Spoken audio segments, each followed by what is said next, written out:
Hello everyone, my name is Jen and welcome to the Book Refuge.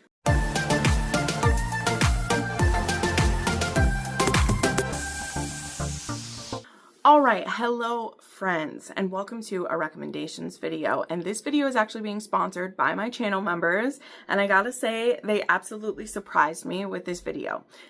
So funny story of it, when I do the polls for my channel members who get to vote on a book or a vote on a video to sponsor, I try to pick a few recommendation requests from the video rec form, which again is always listed down below if you have a trope or an oddly specific thing you want.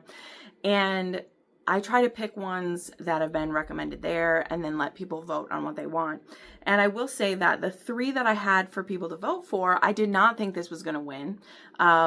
Also, as soon as I put it on the list, I realized that I've actually done one really close to this only back in April. It just, you know, when I'm looking up the videos, I will, you know, because I've made like 600 plus recommendation videos, okay? So I'll search my channel to make sure I haven't made that video within the last year is usually my rule. Is like one a year of it. If I'm going to repeat it at all, I try not to do it more than once a year. But the last video I made was called Cabin in the Woods. So it was romances where they're like stuck in a cabin together. And a big basis for that video, of course, was the Kindle series. And so I won't be mentioning the Kindle series besides right now in this video, because that video is all about those. So you can go and hear in detail about those ones if you want to, and the other video or other books in there.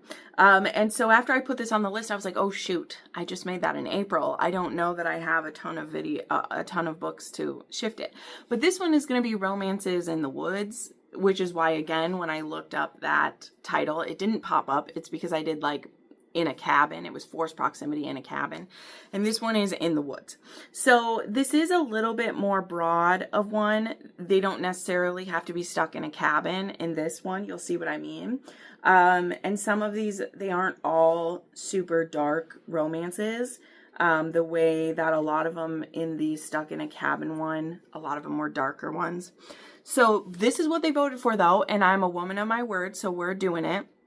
Even though I probably would have pushed it off a little longer if I had double checked, right? Because that's the thing when people put a video request in the form, like they haven't watched all 700 videos I've made, and who would expect them to? That's ridiculous.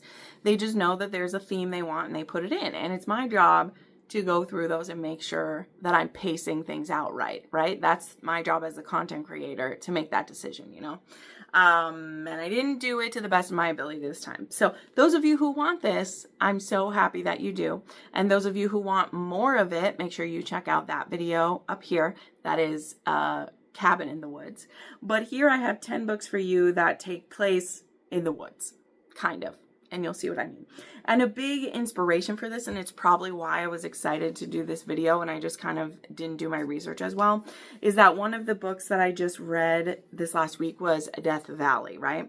And so I did go into really in depth about this in my last weekly wrap up, so I'll have that linked up above as well. So I won't spend a ton of time on it here. But this is a suspense horror zombie meets Yellowstone romance, okay? So it's a dark cowboy meets kind of like Walking Dead is how, or Red Dead Redemption or The Last of Us, whatever you want to say. And the heroine in here, her name is Aubrey, and she's trying to find her sister who disappeared a few years ago. And she ends up finding this guide named Jensen who knows the area and who has actually led kind of rescue missions before. He's a wilderness guide and a rancher, and his ranch is also in financial trouble. So he reaches out, or she reaches out to him and offers to pay him an ungodly amount of money if he will help her look for, not necessarily maybe find her sister, but help her find out information about what happened. And there's a reason why Jensen doesn't want to go into those woods, because he knows some dark things about what happened. Things that have to do with lore that has to do with the Donner Party.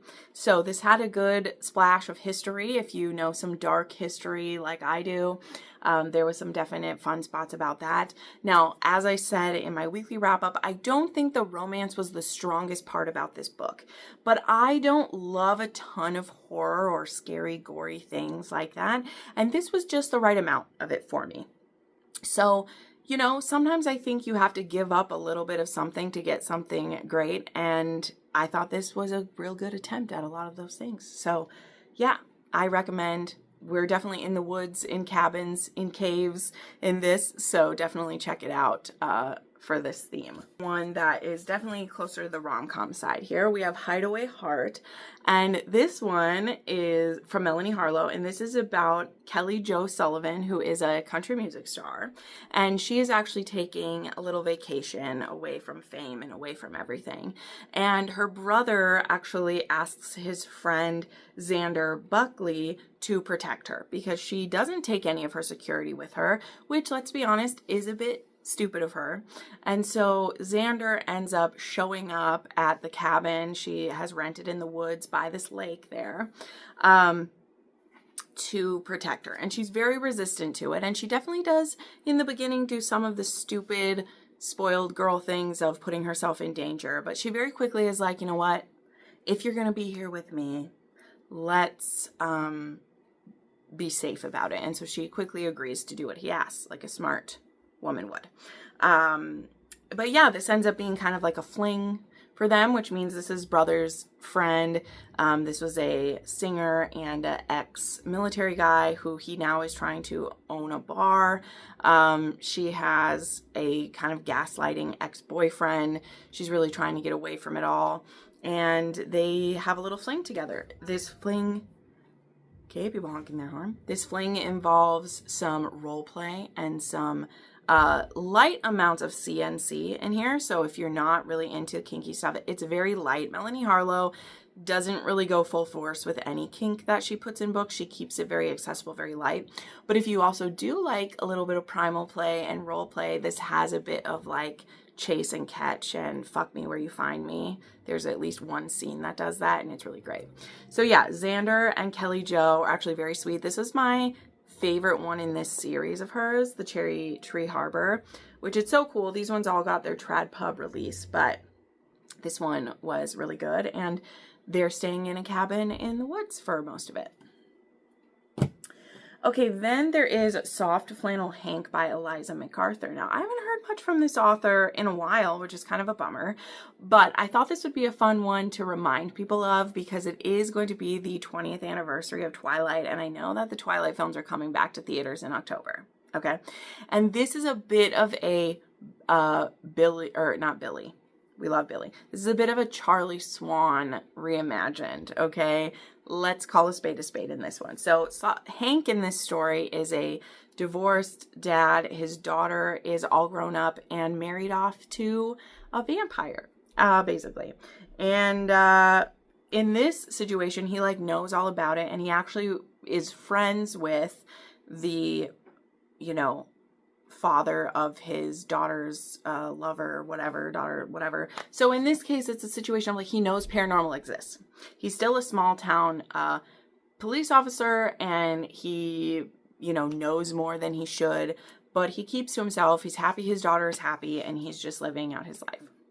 And then this woman comes into town who, I don't remember her name off the top of my head. I apologize. It's been a while. But she is actually a witch, and she's on the run from some vampires because she did something she shouldn't have.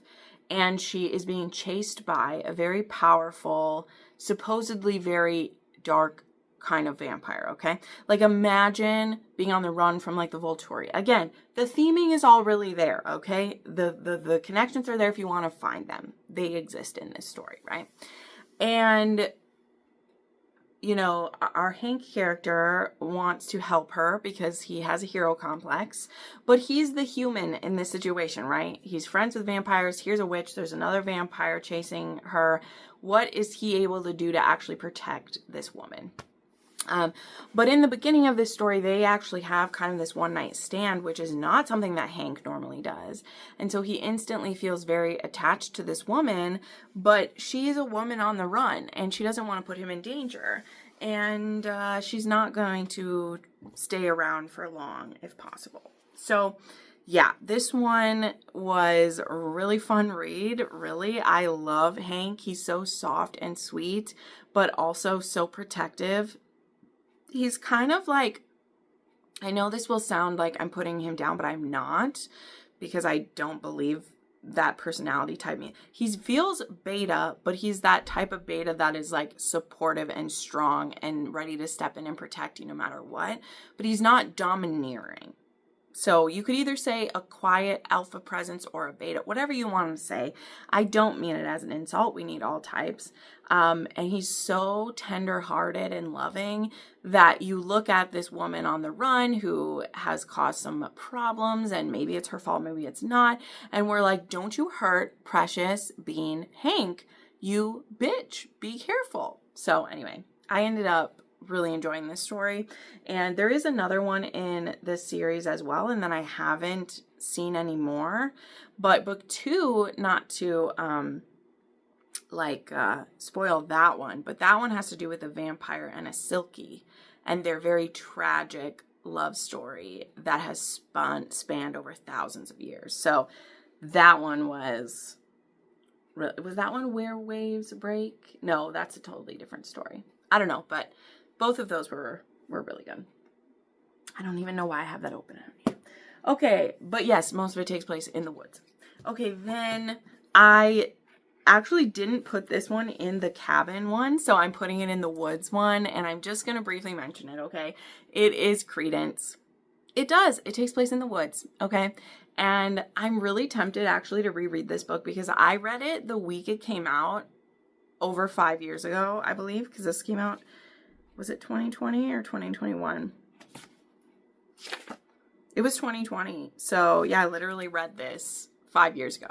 But yeah, this one is about Tiernan DeHaas, who her parents recently died, and she was left in the care of her step uncle and his 3 sons. 2 sons? 2 sons. And she is going to be locked in a cabin in the winter with them and have different feelings about each of them that she maybe shouldn't be having. This isn't a why choose though, because she does choose. But let's just say she takes her time choosing and experiments with all of them before choosing. So yeah, we'll go with that. But I'm throwing it out there, okay? Sometimes we have to put the throwback ones in. I have no idea how I feel about that book now. That's part of the reason why I haven't reread it, because I don't know if I'd be able to stand it the way that I did back then. But it was good times back then. Okay, then there is Axing for Trouble, which is a part of this Lumberjack series that the main Lumberjacks, I think. And I've only read books 4 and 5 in the series, and specifically book 5. Book 5 I know takes place in the woods because our heroine is actually on the run. She previously had a one-night stand with the hero, and she knows that he has a cabin in the woods that is kind of secluded and safe, and so she goes there. And then she has to explain to him that when they had a one-night stand, she actually lied about her name because she's undercover trying to infiltrate a biker gang to discover how they might be responsible for her brother ending up in a coma. And when she has to make a run for it with the information that she's collected, she doesn't have anywhere to turn to, so she goes to this guy she had a one-night stand with because she feels like she can trust him. Yes, it's kind of shaky ground that she ends up there, but that's what romance is for. And it turns out that the people she's looking into kind of have something to do with stuff that's happening in this small town. So it's very interesting. Anyway, let's just say that. So yeah, she ends up getting hurt when she runs though, and she needs to stay and get care. And so she ends up as like a roommate of this guy. And his dog loves her, so that's always great. And then we're trying to retrieve the information that she lost when she ran from there, and also to try to take down these corrupt people in this small town. So lots of lumber in this one. definitely takes place in the woods. Okay, and then we have just a little quick novella here, which is fun though. This one is Found by the Lake by Lillian Lark, and this one is a part of the Bathhouse Monster Agency. And in this one we have Amy, who she is looking for the local lake monster, but what she doesn't know is that there is also a lake monster who is out looking to breed, basically. Adrian is his name. And so he thought that she is a woman who was sent by the local matchmaker to be a compatible person for him to carry his eggs, because he's actually the one who leaves eggs in the woman. And so she is his date during his heat. And so this random stranger, he's there to convince her to be his mate for it. And yeah, takes place in the woods. So that is a weird way to explain it, but Lillian Lark, I'm telling you, she makes even very strange creatures seem so precious and amazing. So highly recommend you give some of hers a try, because they're a good time. Okay, then there is Ravaged Wolf by Kate C. Wells. This is a recent release for her. Now, this is book like 5 in the 5 packs series, okay? But you can read any of these as a standalone if you want to. And this one specifically is the most recent, and it's probably my favorite in the series, so that's why I'm recommending this one. But you could they all take place in the woods, pretty much, so any of these will work. But this one is about this young couple who they are fated mates. And when they're very young, though, they discover their mates, which is actually a blessing to find your mate so early on in your life. That doesn't happen for everyone. But because of circumstances and because they're from different like hierarchies within the packs, their parents, mostly hers, try to keep them apart. And nature will not be thwarted. And if you try to mess with it, it will rebound in very vicious ways. And this actually leads to the two of them at a young age, not so young that it's not possible, because they both went into, she goes into heat and he goes into rut. And because they're not already there together, prepared to last through the heat, it ends up being a pretty vicious, brutal thing that scars not only both of them are scarred by this, what their animals make them do. Literally, this isn't a metaphor, their animals make them do this, but that doesn't mean the humans inside the animals are prepared. There are serious consequences in their communities as well. So very heavy in the beginning of this story. But then we skip forward to years later, and they are dealing with the ramifications of that and trying to find a way forward together. And I thought this was a beautiful story of redemption and coming back together and overcoming society having weird rules about each other. So I thought it was a beautiful book. Okay, then we have Mountain Daddy. Simple. Takes place in the woods. There is also Mountain Boss you could start with, but this is the one I have a beautiful copy of, so I'm showing this one off to you. And this was the most recent release from S.J. Tilley. This one is about Kendra and Luther. Kendra is moving to stay with her dad's house because her roommate was really shitty. And so she drives to Colorado, and the night before she goes to stay with her dad, she stays at this motel and ends up hooking up with a really hot guy at the bar. He's an older man, sexy, silver fox, and they have a great night together. And then when she shows up at her dad's house, her dad is having his best friend over to introduce him to his daughter and to chat, and who should be her dad's best friend, but the man that fucked her brains out, and it was so good.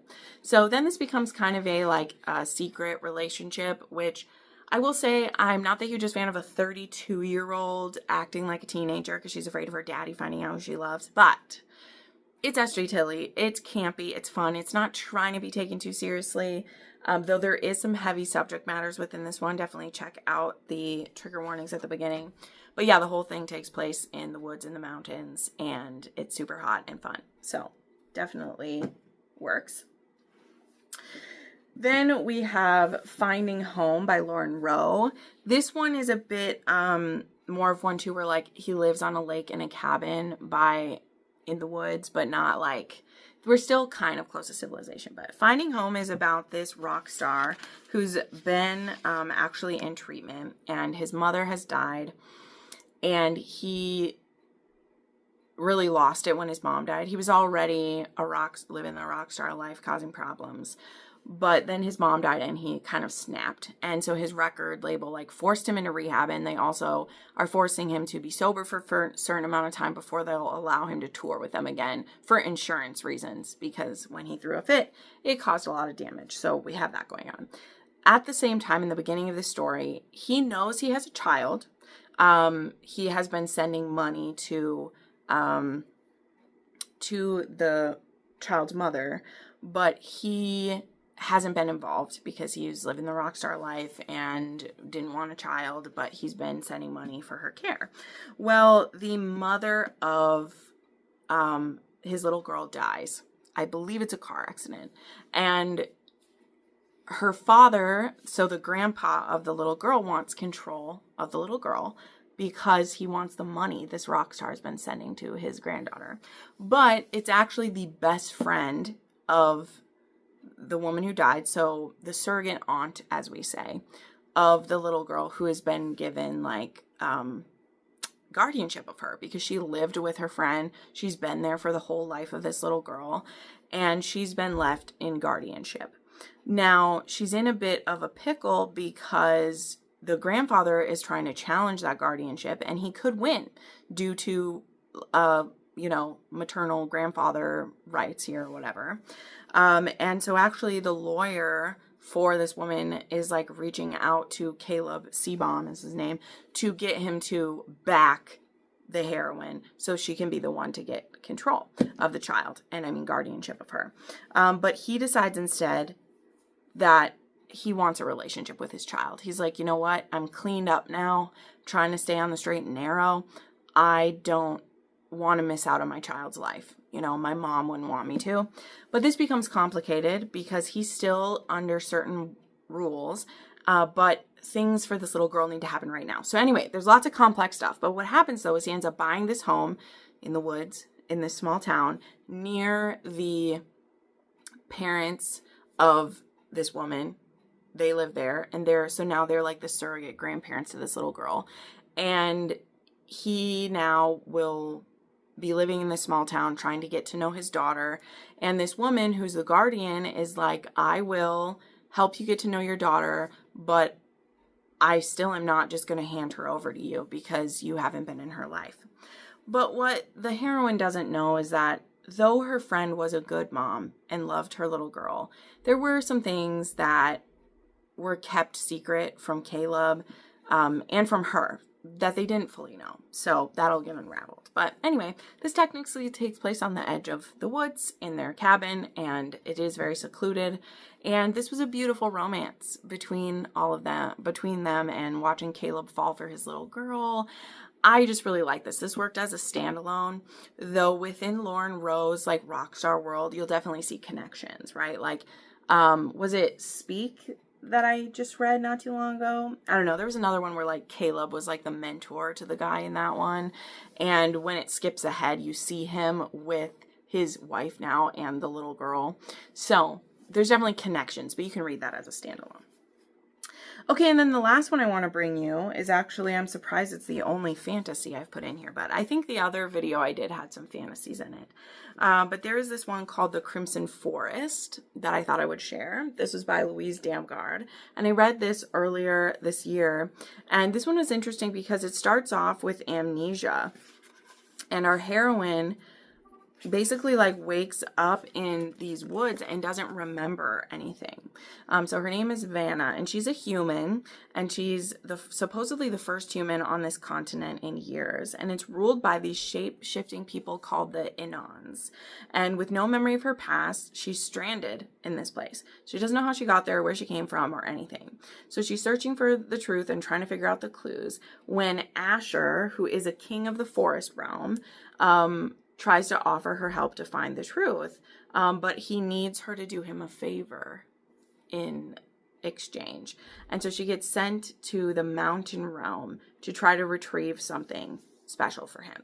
So she doesn't remember her past, but she gets sent on this mission by this king, and this is also a kind of a love triangle, but in a very interesting way. Like, I don't want to spoil anything. It's the type of love triangle where, like, things aren't always what they seem. Remember, she has amnesia about a lot of stuff, so maybe it's not a love triangle, but she might think it is, like that type of thing. And I'm hoping the next book of this will be out soon because it had quite the cliffhanger to it, but it's a very young, I don't know if this was the debut or one of only a few, but it was a very strong book, and it does take place in the woods, and it was magical, and I love the different creatures we've met. So I wanted to put that in this video to put it on some people's radar in case it wasn't on your radar, because maybe that will excite the author to write more for us soon. But all right, those are the books that take place in woods that I'm recommending. I know, kind of a weird theme, but it was fun, right? Like, I love oddly specific ones, and, you know, like I said, I have a whole other video that is ones in a cabin in the woods.